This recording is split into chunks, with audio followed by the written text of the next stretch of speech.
ក្នុងការដែលយើងក្នុងការដែលនរណាគេម្នាក់សម្រាប់ចិត្តថានៅពេលដែលរៀនចប់ហើយមកវិញភ្លាមឬក៏នៅនឹងអានឹងទៅលើបុគ្គលទេតែប៉ុន្តែអ្នកទៅមួយពុកខ្ញុំទេខ្ញុំហ្នឹង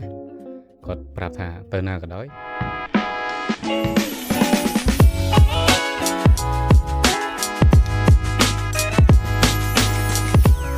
បាទសូមគោរពជំរាបសួរពុកម៉ែបងប្អូនទាំងអស់គ្នាជួបជាមួយនឹងកម្មវិធី podcast និយាយប្រាប់របស់យើងសាជាថ្មីបាទហើយជួបជាមួយនឹងខ្ញុំនៅដែរតារាថ្ងៃនេះខ្ញុំមានកិត្តិយសមែនតើបាទភ្ញៀវកិត្តិយសថ្មីម្នាក់ទៀតហើយបាទអញ្ចឹងកុំឲ្យរងចាំយូរយើងមកជួបជាមួយនឹងភ្ញៀវកិត្តិយសរបស់យើងទាំងអស់គ្នាបាទជំរាបសួរបាទជំរាបសួរអូខេជួយណែនាំខ្លួនបន្តិចមកខ្ញុំបាទឈ្មោះក្រឹតសាលុយជាងហៅថាលុយក៏បានដែរអ្នកខេត្តព្រៃវែងបរិសុទ្ធស្មោះស្នេហ៍បាទអញ្ចឹងអ្នកព្រៃវែងមកហើយបាទមានបងប្អូនណាអ្នកព្រៃវែងខ្លះបាទអូខេអញ្ចឹងឈ្មោះយើងលុយទៅហ៎ឈ្មោះលុយមិនរុយទេណាមិនរុយទេមិនរុយលោដាក់ស្អុកនឹងយោលោស្អូនយកដោយសារនៅសាលាធ្លាប់លើអ្នកខ្លះហៅរុយអ្នកខ្លះហៅលុយទៅខ្ញុំហ៊ានច្រឡំដែរជួនកាលមិនដឹងថារុយឬក៏មួយក៏លុយពេលខ្លះខ្ញុំក៏ច្រឡំដែរពេលគេហៅបាទយើងលុយណាលុយបាទលុយយើងចាយអូខេអត់ទេឆ្ងល់មួយទៀតហេតុអីបានជាយើងដាក់ឈ្មោះលុយទោះបីមិនមែនយើងអ្នកដាក់ម៉ាក់ប៉ាយើងអ្នកដាក់ឲ្យម៉ាក់ប៉ាអ្នកដាក់ឲ្យបាទតែឆ្ងល់ហេតុអីបានជាពួកគាត់ដាក់ឈ្មោះលុយឲ្យអានឹងមានប្រវត្តិសាស្ត្រមួយមានប្រវត្តិទៀតហ្នឹងហើយចាំមើលពេលខ្ញុំកើតមកមុននឹងកើតអញ្ចឹងពូនៅចិត្តផ្ទះពូនៅចេះក្នុងភូមិហ្នឹងគាត់មកថ្ងៃហ្នឹងគាត់មកថាកូននឹងបើសិនជាកើតមកគាត់នឹងដាក់ឈ្មោះឲ្យព្រោះបើគាត់ជាកូនស្រីគាត់ឲ្យឈ្មោះព្រោះទៅដាក់ស្អីទៅបែរកូនស្រីតែដល់ឈ្មោះប្រុសកូនប្រុសអញ្ចឹងកូននឹងឈ្មោះផ្សេងគឺអត់ដាក់តែម្ដងដាក់ឈ្មោះលុយទៅទៅហើយអញ្ចឹងមិនប៉ាម៉ាក់យើងអ្នកដាក់ឲ្យទេចាអញ្ចឹងគាត់អ្នកដាក់ឲ្យទៅគាត់លើពីពូហ្នឹងគាត់ដាក់ឲ្យខ្ញុំដែរអូមកន័យថាគាត់បានកំណត់មកពីពូបានកំណត់មកពីពូហើយពូដែរស្គាល់អត់ខ្ញុំដែរស្គាល់ទេពូក្នុងភូមិតែប៉ាម៉ាក់គាត់ស្គាល់តែខ្ញុំអត់ស្គាល់ទេតែមកន័យថាឈ្មោះហ្នឹងមិនមែនប៉ាម៉ាក់គាត់អ្នកសម្រាប់ដាក់ឲ្យទេបានលើពីពូអ្នកនៅក្នុងភូមិហ្នឹងគាត់ដាក់ឲ្យលុយហ្នឹងហើយជាប់ឈ្មោះលុយពីហ្នឹងមករហូតមកហើយប្រើឈ្មោះលុយមកដល់បច្ចុប្បន្នហ្នឹងឈ្មោះកាពិតដំបូងឈ្មោះលុយទេឈ្មោះលុយទេប៉ុន្តែវាខ្លីហើយវាដូចឯកាពេកទៅខ្ញុំដាក់សាមួយទៀតយ៉ាងសាលុយសាលុយហ្នឹងហើយពាក្យសាហ្នឹងថាប្រមូលសាកៅសាស្រូវស្អីប្រមូលទុកម្ដងវិញហ្នឹងដំបូងវានៅរត់ថានៅពេញហ្នឹងតែយើងប្រមូលវាមកចេះយ៉ាងសាលុយប្រមូលលុយតែឡើយប្រមូលបានប៉ុន្មានឥឡូវប្រមូលវាមិនទាន់បានទេពងរៀបក្រុងនៅបានមកដឹងកូនគេបានទៅណែបាទអូខេនិយាយលេខទីទួយទេបាទអញ្ចឹងសម្រាប់ខ្ញុំហើយនឹងលុយវិញគឺស្គាល់គ្នាយូរហើយបាទហើយក៏ជាសិស្សច្បងសិស្សប្អូនបាទខ្ញុំជាសិស្សច្បងហើយគាត់ជាសិស្សប្អូនក៏ប៉ុន្តែអាយុស្មើគ្នាទេបាទអាយុលុយបងខ្ញុំខែទៀតបាទក៏ប៉ុន្តែគាត់ហៅខ្ញុំបងបាទខ្ញុំហៅគាត់ប្អូនបាទអញ្ចឹងយើងរាប់អានគ្នាហើយជីវិតយើងក៏រស់នៅមួយគ្នាយូរដែរដោយសារតែពេលគាត់មកកូរ៉េហ្នឹងក៏បាននៅមួយខ្ញុំនៅផ្ទះជាមួយគ្នាដូចជា2ឆ្នាំទៅនៅ2ឆ្នាំបាទការលុយមកកូរ៉េនៅឆ្នាំប៉ុន្មានខ្ញុំទៅហ្នឹងឆ្នាំ2021អាពេលហ្នឹងសម័យ COVID សម័យ COVID 2021ខ្ញុំ2019អញ្ចឹងបានន័យថាខ្ញុំចូលឆ្នាំទី3បានលុយទៅកូរ៉េហើយហ្នឹងបាទអញ្ចឹងយើងនៅមួយគ្នាបាន2ឆ្នាំបាទអញ្ចឹងចូលសំណួរទី1ខ្ញុំចង់សួរថាហេតុអីបានជាសលុយសម្រាប់ចិត្តរៀនភាសាកូរ៉េមុននឹងចូលសំណួរហ្នឹងមានប្រវត្តិកាលនៅក្មេងប្រវត្តិទៀតណាប្រវត្តិបាទអ្នកភ័យវែងសម្បូរប្រវត្តិអញ្ចឹងបើនិយាយឲ្យស្មោះត្រង់ទៅខ្ញុំមិនអ្នកគ្រីស្ទានទេបាទអញ្ចឹងនៅក្មេងខ្ញុំចូលចិត្តថាពួកខ្ញុំនាំខ្ញុំទៅពហិទៅអញ្ចឹងខ្ញុំមានក្តីជំនឿតាំងពីក្មេងថ្នាក់បឋមអញ្ចឹងទៅពេលហ្នឹងខ្ញុំឆ្ងល់ហេតុអីក៏ភូមិខ្ញុំនៅនឹងវាទូចម៉េះអញ្ចឹងខ្ញុំចង់ទៅប្រទេសក្រៅគេថាចង់ទៅចេញទៅផែនដីដ៏ធំយ៉ាងហ្នឹងទៅទីក្រុងភ្នំពេញឬទៅណាផ្សេងយ៉ាងហ្នឹងធំហើយប៉ុន្តែថ្ងៃហ្នឹងខ្ញុំអត់ថាខ្ញុំចង់ទៅផែនដីដ៏ធំខ្ញុំចង់ទៅផែនដីដ៏ធំចង់មានបទពិសោធន៍អាហ្នឹងចំណុចដំណាក់កាលទី1ដំណាក់កាលទី2ហ្នឹងសិស្សច្បងស្មីម៉ាក់គាត់ហ្នឹងយកกระดาษពាក្យដាក់ឲ្យខ្ញុំរៀនទៅពេញការពិតអាពាក្យហ្នឹងខ្ញុំមិនដឹងថាទៅរៀននៅសាលាណាផងស្មានតែរៀននៅសាលាខ្មែរធម្មតាបាទអត់ដឹងថាសាលាហ្នឹងគេរៀនកូរ៉េរៀនអីផងគេដាក់តាមគាត់ទៅដល់ពេលទៅដល់បានដឹងថាកន្លែងហ្នឹងគេរៀនកូរ៉េរៀនអីហ្នឹងអត់អូខ្ញុំនឹកឃើញហើយដោយសារតែពេលការលុយចូលប្រឡងហ្នឹងខ្ញុំថ្នាក់ទី8 Này thạ tí tìm bơ tìm vậy ngay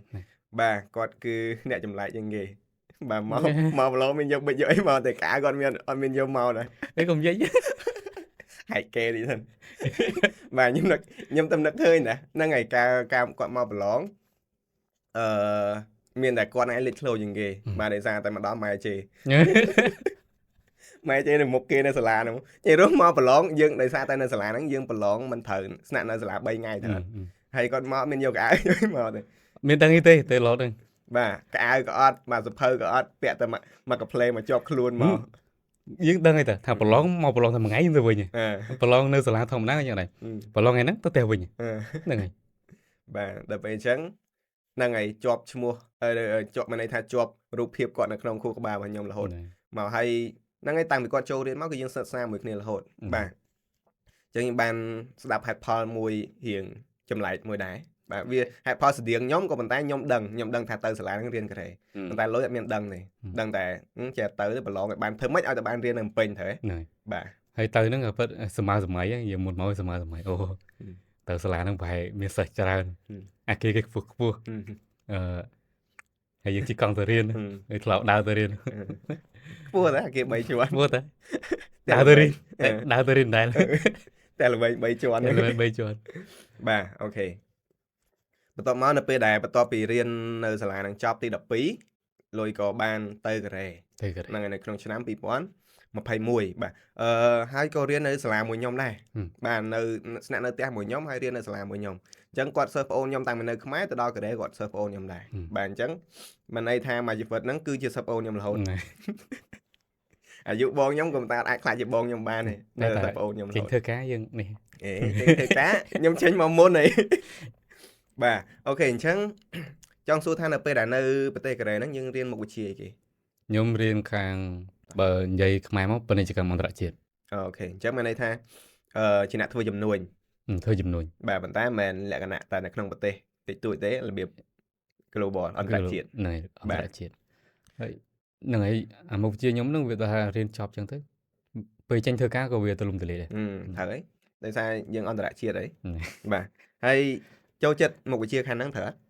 ខ្ញុំដំបូងក៏ពិតអត់ចង់រៀនខាងហ្នឹងទេដំបូងមាន2មុខវិជ្ជា2ខ្ញុំចង់រៀនទី1ខាងមេធាវីហើយមួយទៀតខាងម៉ាស៊ីនខាងម៉ាស៊ីនហ្នឹងខាង design ម៉ាស៊ីនប៉ុន្តែខ្ញុំទៅធ្វើការមួយកូរ៉េអញ្ចឹងធ្វើការខាងហ្នឹងខ្ញុំចាប់ផ្ដើមកើតក្តីសម័យមួយទៀតខ្ញុំចង់ធ្វើម៉េចខ្លាចជាអ្នកជំនួញហើយអ្នកមាននៅស្រុកខ្មែរហើយបើខាងម៉ាស៊ីនវាហត់ហើយត្រូវប្រើពេលយូរទៀតប៉ុន្តែបើខាងធ្វើជំនួញបើសិនជាយើងរៀនបកកែយើងពង្រឹងការគិតរបស់យើងទៅដល់ជំនួយទៅយើងងាយក្នុងការដែលបើក្រុមហ៊ុនបើអីចឹងបាទអញ្ចឹងហើយប្រាក់ចំណូលយើងក៏កើនឡើងដែរបាទអញ្ចឹងមានន័យថានៅពេលដែលយើងធំពេញវ័យទៅក្តីសុបិនរបស់យើងបានផ្លាស់ប្ដូរទៅណាមួយក្តីសុបិនរបស់យើងវាមិនមែនចេះតែយកតែមួយមុខហើយថេទៅរហូតទេវាត្រូវបត់បែនទៅតាមកលៈទេសៈហើយមួយទៀតតាក់ទងជាមួយនឹងសារភាពឬមួយក៏ការដែលយើងធំធាត់យើងមើលឃើញអីចិត្តរបស់យើងឬក៏ក្តីសុបិនរបស់យើងក៏វាបត់បែនទៅតាមនឹងដែរត្រូវហ្នឹងហើយការបត់បែនក៏មិនមែនមានន័យថាអូយើងភ្លេចកំណើតឬមួយក៏យើងភ្លេចចិត្តដែលយើងធ្លាប់មានពីមុនអីដែរត្រូវបាទការបត់បែនក៏វាជួនកាលក៏វាល្អដែរត្រូវអត់ការពិតទៅវាមិនបដូរទៅណាទេគាត់ថាផ្លូវដែលយើងទៅវាតែមួយទេ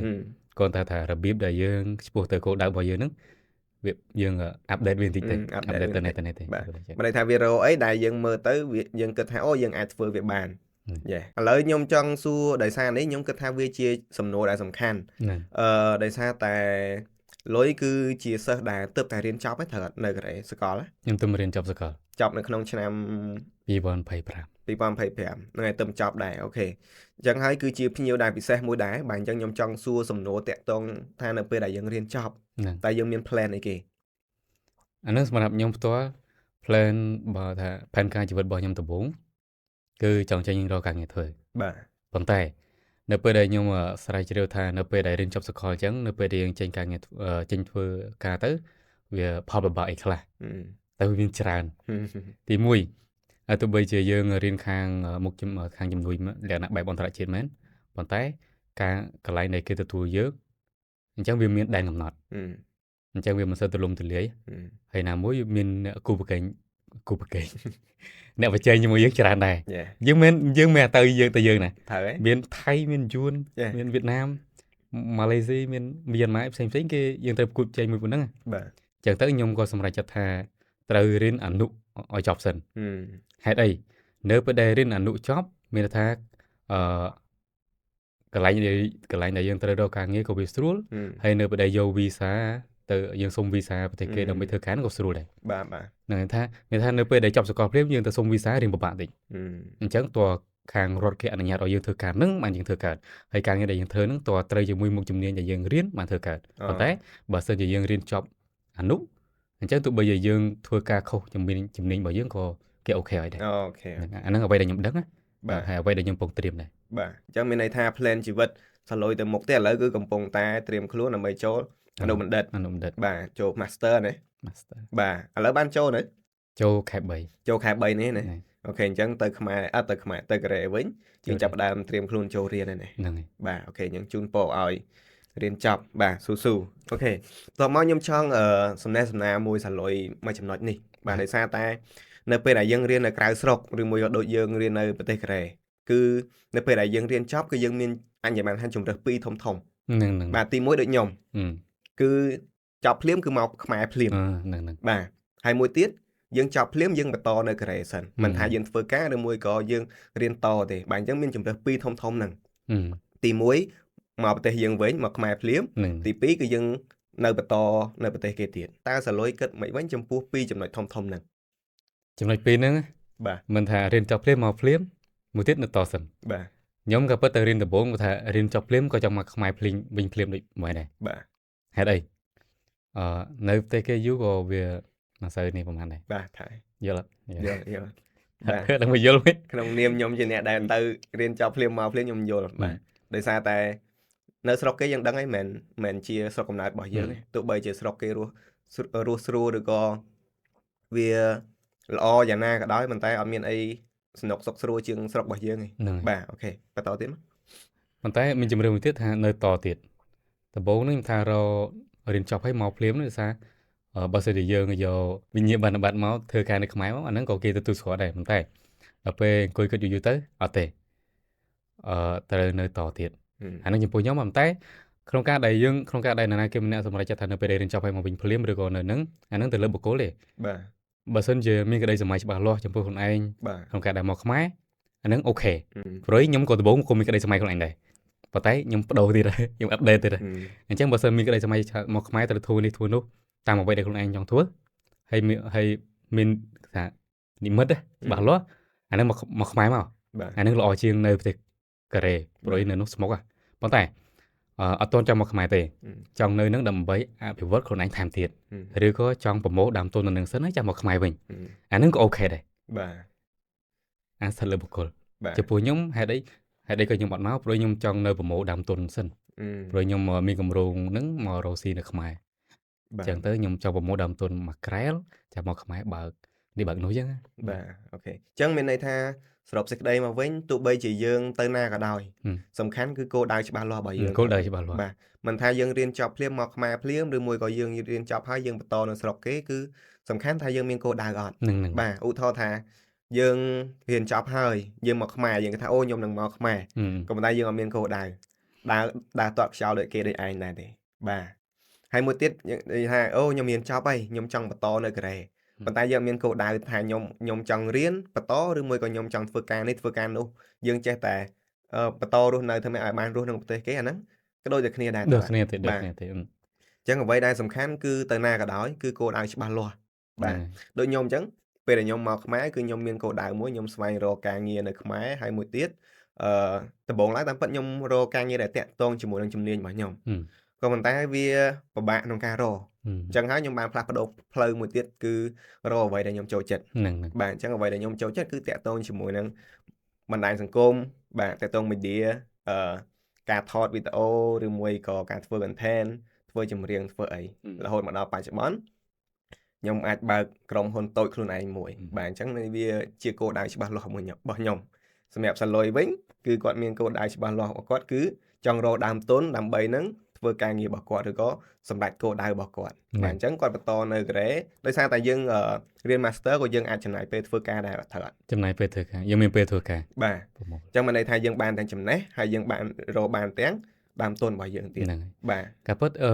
បើមួយការពិតមានផែនការមួយទៀតអីអាហ្នឹងក៏ជាផែនការក្រៅណាបាទនៅខ្មែរយើងមានធនាគារ GDB អញ្ចឹងហើយនៅកូរ៉េក៏មាន GDB ដែរអញ្ចឹងទៅបើសិនជាយើង GDB DGB Daegu Bank នឹង Daegu Bank DGB ហ្នឹងហើយDaegu Bank ហ្នឹងហើយតែបើសិនជារៀនអនុបណ្ឌិតចប់ចង់ធ្វើម៉េចបង្កើតឱកាសមួយចូលធ្វើការនៅធនាគារនៅកូរ៉េហ្នឹងបាទព្រោះគេមានសាខានៅខ្មែរអញ្ចឹងអញ្ចឹងបើសិនជាធ្វើការសុកគេអាចដេញយើងមកខ្មែរបានបញ្ជូនយើងមកខ្មែរអានេះគោលដៅក្រៅគោលការណ៍ហ្នឹងក៏នេះបើសិនជាព្រោះអីថាបើសិនជាយើងការពិតក្រុមហ៊ុនយើងនៅធ្វើនៅកូរ៉េទេប៉ុន្តែគេបញ្ជូនយើងមកនៅខ្មែរប្រាក់ខែយើងក៏ដូចនៅកូរ៉េដែរអញ្ចឹងមកនៅខ្មែរមិនចំណេញបាទថ្លៃជួលផ្ទះក៏ថោកហើយថ្លៃហូបចុកក៏ថោកបាទវាមិនថោកមិនថាថោកជាងនៅកូរ៉េថោកជាងនៅកូរ៉េតែជាងនៅកូរ៉េបាទអញ្ចឹងមានន័យថាព្រួយមើលបាញ់បានសត្វពីរហ្នឹងហើយកំពុងត្រៀមបាទ